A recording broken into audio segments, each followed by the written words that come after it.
बिस्मिल्लाहिर्रहमानिर्रहीम। अस्सलाम वालेकुम everyone, welcome back to my channel, welcome back to another episode. कैसे हैं आप सब लोग? उम्मीद करती हूँ सब खैरियत से होंगे, ठीक ठाक होंगे। अल्लाह ताला आप सबको अपने अपने घरों में खुश रखे। और एक मरतबा फिर आप लोगों के लिए बहुत ही खूबसूरत और प्यारी और एक ज़बरदस्त वीडियो लेकर आई हूँ। और आज की वीडियो में जो है जस्ट नेक एम्ब्रॉयडरी है। बहुत ही खूबसूरत गले पर काम के डिज़ाइंस हैं, बहुत ही प्यारे प्यारे डिज़ाइंस हैं। और आज जितनी अब मेरी पूरी वीडियो में आपको सिर्फ नेक एम्ब्रॉयडरी मिलेगी। अगर आपको नेक एम्ब्रॉयडरी के डिज़ाइन के लिए आइडिया चाहिए तो इंशाल्लाह मेरी आज की वीडियो आप लोगों के बहुत काम आएगी और बहुत आपको इसमें से जो है वो अच्छे डिज़ाइन देखने के लिए मिलेंगे। आप वीडियो एंड तक ज़रूर देखिएगा क्योंकि बहुत ही खूबसूरत और ज़बरदस्त कलेक्शन है आज की वीडियो में।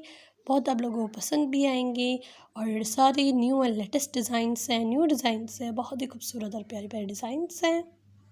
If you are new on my YouTube channel so guys don't forget to subscribe my YouTube channel और इसके साथ बेल आइकन का बटन दबा दें ताकि मेरी आने वाली जो कमिंग वीडियोज़ होंगी उनका नोटिफिकेशन आपको मिल जाएगा और आप इजीली मेरी वीडियोस देख सकते हैं।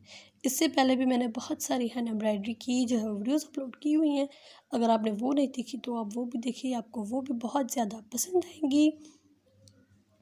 बेबी गर्ल्स के हवाले से, बेबी बॉयज़ के हवाले से और हैंड एम्ब्रॉयडर्ड चादरें जो होती है वो बहुत ही खूबसूरत हाथ के काम की कलेक्शन आपको मिलेगी मेरे चैनल पर। आप ज़रूर वो भी वीडियोस देखें और उनको भी लाइक करें और उनको भी पसंद करें।